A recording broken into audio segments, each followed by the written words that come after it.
Εν πάση περιπτώσει, αμέσως μετά από αυτή τη διαδικασία που οι Τούρκοι κάνουν τουρκοκυπριακούς θύλακες και βάζουν κρυφά στην Κύπρο όπλα, αρχίζουν και δημιουργούν ένοπλες ομάδες για την προστασία των φυλάκων, ένα στρατό, κρυφό στρατό δηλαδή, τότε η Ελλάδα αποφασίζει να στείλει η κυβέρνηση Παπανδρέου Γαρουφαλιά.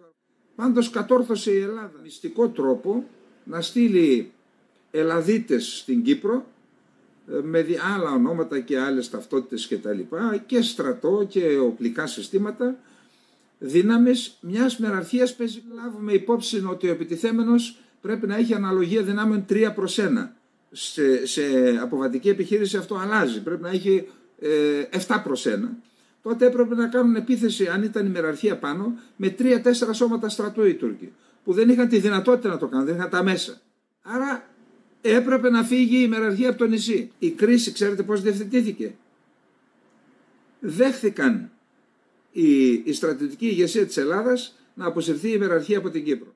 Οι ευθύνες είναι τεράστιες της Αθήνας και της στρατιωτικής χούντας της Αθήνας. Ο Μακάριος δεν ένιωθε καλά, ήθελε και αυτός να φύγει.